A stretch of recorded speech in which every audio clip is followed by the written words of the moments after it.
This video is for my code enforcement and property maintenance friends. You know, the ICC's got books, standards for both of these things. For brand new construction, and this is where my experience and expertise really lives, is in new construction. So we've got the 2015 IRC, pretty big book, right? This is all about brand new construction only. Once the occupants move in, this book is done. But you know what? There's still a whole lot necessary to keeping that building safe and healthy for those occupants for the life of the building. And that's where this book comes into play, the IPMC, Property Maintenance Code. Now you're seeing a 15 and a 15 because, well, I don't have a 2018 Property Maintenance Code. But take a look at this. Whoa, really different, right, in the size of the information in here. New construction, maintenance of that construction, and upkeep of that construction over the life. So I don't have the 2018, but I do have, obviously, a history nerd here. I have the 1998 International Property Maintenance Code. This is the first of the I codes for property maintenance, and you can see here where they came from, the 3 legacy codes. So I wanted to dig into these 3 legacy codes and help the property maintenance and code enforcement industry learn a little bit about maybe how far back their code goes. So let's do that. Let's take a first look at, let's do Southern. So I don't have a Southern property maintenance code. Southern codes are really hard to find. I do have quite a few of their building, plumbing, and mechanical. This one is the 1982 Southern Standard Building Code, and it's the oldest one that I have that includes any mention of the other standard codes.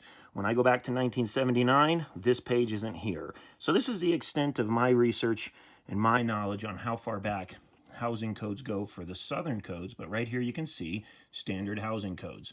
So at least had that in 1982 under the SBCCI.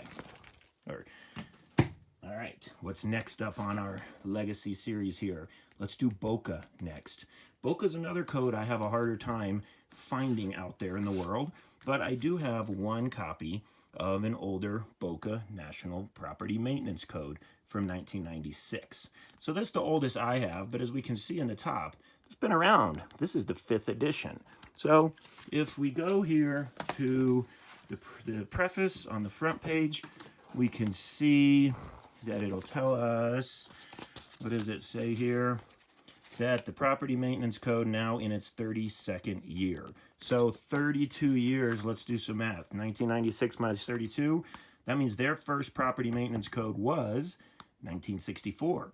That means property maintenance is something we recognized as important pretty far back. Remember, once we finish with this book, building the house, all bets are off.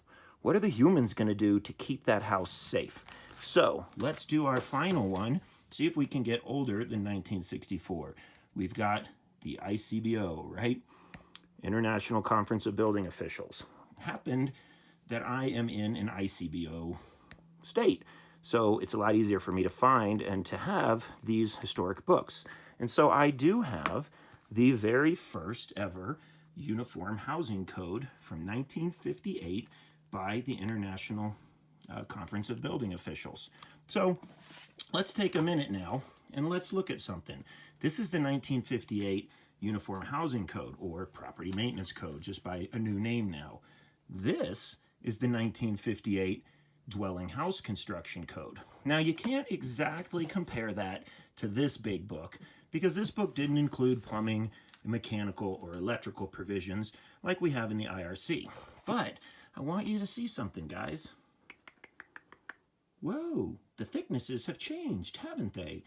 When it all first began, we go back to 1958, the housing code was actually larger than the dwelling code. Not the same story now when you look at these 2 different books. Oops. All right, last thing I want to show you guys is maybe why some of this has changed so extraordinarily, the size of these books.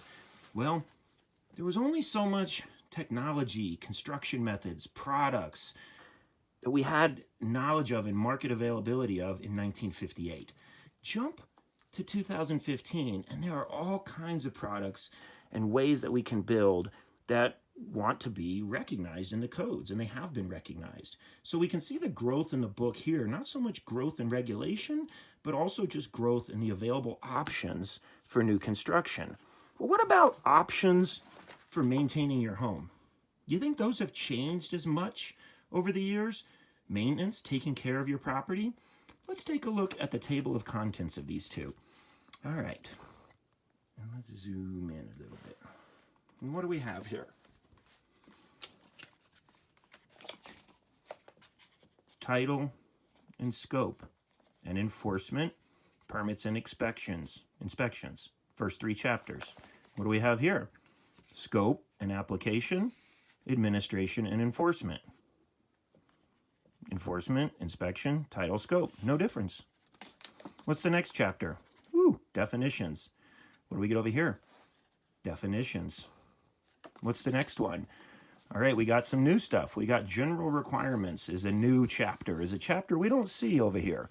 All right, so we've got some additional stuff that maybe came in from 58 to 2015. Swimming pools, more about handrails, the garbage and rubbish outside. So there's a pretty good little change. But what else have we got? Space and occupancy standards, light and ventilation, sanitation. Hey, look, light and ventilation, occupancy limitations. Right? Ooh, look, ventilation. What's next over here? What do we have? Structural requirements. Come down here. No structural, but that's probably what's over here in general, right? Look, general, guards, handrails. Probably a lot of that is moved over here. What do we get next? We get mechanical requirements. Oh, look, mechanical requirements. Sanitation here is going to match with our sanitation coming from the plumbing requirements. Move down the line, what do we get? Exits. Oh, hey, look, fire safety, and what's in there? Means of egress. So exits have been rolled in together. What's next? Fire protection. Well, that's rolled in together in one chapter here. Continue down, substandard buildings. We don't have that here, but a lot of that's probably covered in some of this. So then we move on to the appendix chapters. So I think it's interesting to see that over the years from 1958 to 2015, we don't see a huge growth in the size of the property maintenance code, because what changes are we really seeing in property maintenance? Not a lot. Maintaining your property doesn't see the type of major advancements that we see in technology and materials and products that you see in new construction. Table of contents from 58 is almost identical to 2015. So there you have it, my code enforcement property maintenance friends. Your book has always been thin and skinny, and my book might be a big old brick, but it doesn't take away at all from the great importance of making sure that once we build something safe and healthy for people, we keep it that way. Hope you enjoyed. Have a wonderful day. When I made that video, I forgot to add that once I exhaust going back in history in model codes, my collection and my research moves to the involvement that the federal government had in construction, codes, maintenance, etc. And so I thought it wouldn't be a good video on property maintenance and code enforcement if I didn't include the work of the U.S. Department of Commerce. This is Care and Repair of the House. A nicer looking cover here from 1949, but this isn't my oldest of that document. I've got this one here, Care and Repair of the House again, U.S. Department of Commerce. And if we open up this book, we can see that I can take you back to at least, what do we have?